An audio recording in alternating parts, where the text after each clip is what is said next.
நயினார் கோவில் அருகே ஐயன் சித்தனேந்தல் கிராமத்தில் ஊராட்சி ஒன்றிய நடுநிலைப் பள்ளி செயல்பட்டு வருகிறது. இப்பள்ளியில் பள்ளி மேலாண்மை குழு மறுகட்டமைப்பு கூட்டம் நடைபெற்ற போது தினமும் பள்ளிக்கு 4 கிலோமீட்டர் நடந்து வந்த சிறுவனுக்கு தலைமை ஆசிரியர் தனது சொந்த செலவில் மிதிவண்டி வாங்கி கொடுத்தார். இதனால் மாணவன் மற்றும் பெற்றோர் மகிழ்ச்சியடைந்தனர். சென்னை நாகர்கோவில் இடையே வாரத்தில் 6 நாட்கள் இயங்கக்கூடிய வந்தே பாரத் ரயில் சேவை உட்பட பல்வேறு திட்டங்களை பிரதமர் மோடி காணொலி காட்சி வாயிலாக தொடங்கி வைத்தார். நாகர்கோவில் ரயில் நிலையத்தில் ரயிலை வரவேற்க காத்திருந்த காங்கிரஸ் மற்றும் பாஜக தொண்டர்கள் தங்கள் முயற்சியால் தான் ரயில் சேவை துவங்கப்பட்டதாக கோஷங்கள் எழுப்பியதால் இருதரப்பிற்கும் இடையே மோதல் ஏற்பட்டது. இதனால் ரயில் நிலையத்தில் பரபரப்பாக காணப்பட்டது. திருவாரூர் மாவட்டம் மன்னார்குடியில் நடைபெற்ற திமுக கிழக்கு ஒன்றிய திராவிட முன்னேற்றக் கழகத்தின் பொதுக்குழு உறுப்பினர் கூட்டத்தில் திருவாரூர் சட்டமன்ற உறுப்பினர் பூண்டி கலைவாணன் கலந்து கொண்டு சிறப்புரையாற்றினார். மேலும் இக்கூட்டத்தில் செப்டம்பர் 15 நடைபெறும் முப்பெரும் விழாவின் பணிகள் குறித்து தீர்மானங்கள் நிறைவேற்றப்பட்டது. ராமநாதபுரம் மாவட்டம் திருப்புல்லானியைச் சேர்ந்த ஆனந்தம் என்பவர் செய்தியாளர்களை சந்தித்து பேசியபோது ராமநாதபுரத்தில் இருந்து செல்லும் பேருந்துகள் திருப்புல்லானிக்கு உள்ளே வருவதில்லை எனவும் இதனால் பள்ளி கல்லூரி மாணவர்கள் சிரமப்பட்டு வருவதாக கூறினார். மேலும் ஊராட்சி மன்ற அலுவலகம் இல்லாததால் சேவை மையத்தில் தற்போது செயல்பட்டு வருவதாகவும் இதனால் ஊராட்சி கூட்டங்கள் நடத்த முடியவில்லை எனவும் வருத்தம் தெரிவித்தார். நாங்கள் வந்த ஊராட்சி மன்ற கட்டடத்துக்கு நாங்கள் மனுக்கெல்லாம் கொடுத்து பார்த்தோம். எல்லாம் கலெக்டருக்கு கொடுத்து பார்த்தோம். இது எல்லாம் கொடுத்தோம். என்ஆர்சி இதில் வந்துடும் பார்த்தோம். எல்லாத்தையும் வந்தோம்னா இப்போ வருது குறைச்சி வரணும் அப்படின்னு சொல்லிட்டு இருக்காங்க. வச்சு வந்த படம் இல்லை. அதனால் இங்கே வெளியூர் பஸ்ஸுகள் இங்கே உள்ளே வர்றதில்லை.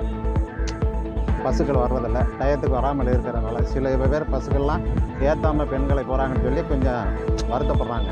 அதனால் முதல்வர் இதை கவனம் கொண்டு இதுக்கு வெளியூர் பஸ்ஸெல்லாம் உள்ளே வர்றதுக்கு அனுமதி வேண்டும். எங்கேருந்து எங்கே போகிறது? ஆமாம் சார், இப்போ இங்கேருந்து திருச்செந்தூர், கன்னியாகுமரி, ஏர்வாடி, தர்கா அதுகளுக்கெல்லாம் போகுது. இங்கே கோயில் ஸ்தானம் இருக்கிறதுனால, பெருமாள் கோயில் இருக்கிறதுனால உள்ளே போனால் நல்லாயிருக்கும்னு நாங்கள் பார்க்குறோம்.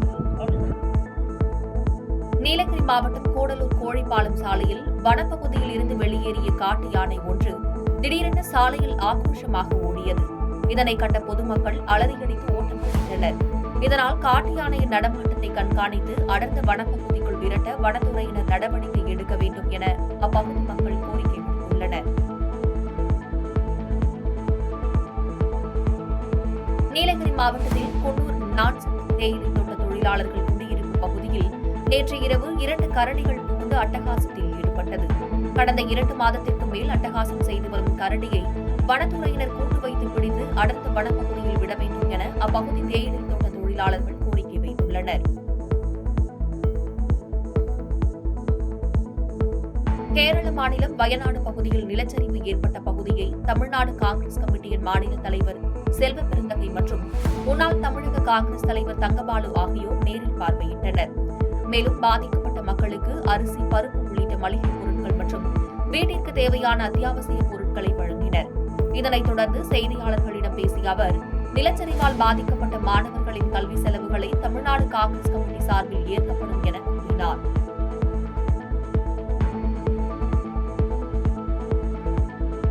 காவல்துறையில் தனது பணியை சிறப்பாக செய்து கடந்த 3 ஆண்டுகளுக்கு முன் ஓய்வு பெற்ற மில்டன் என்ற நாய் வயதுப்பின் காரணமாக உயிரிழந்தது. கொள்ளை சம்பவங்களை கண்டுபிடிக்க பெருவுதவியாக இருந்த மில்டன் பணிக்காலத்தில் 63 வழக்குகளுக்கு உதவி செய்ததாக காவல்துறையினர் கூறினர்.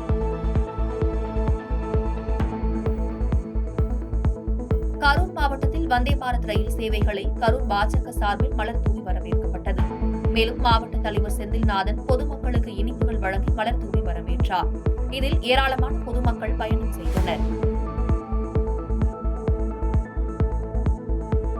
காவிரி கரையோரங்களில் பெய்த மழையின் காரணமாக ஒகேனக்கல் காவிரி ஆற்றுக்கு நீர்வரத்து அதிகரிக்க தொடங்கியுள்ளது. நேற்று வினாடிக்கு 21,523 கனஅடியாக இருந்த நிலையில் தற்போதைய நிலவரப்படி நீர்வரத்து மேலும் அதிகரித்து வினாடிக்கு 25,000 கனஅடியாக அதிகரித்துள்ளது. இதனால் ஒகேனக்கல் சுற்றுலா தலத்தில் பரிசல் இயக்கவும், அருவி மற்றும் ஆற்றுப் பகுதியில் குளிக்கவும் மாவட்ட நிர்வாகம் தடை விதித்துள்ளது.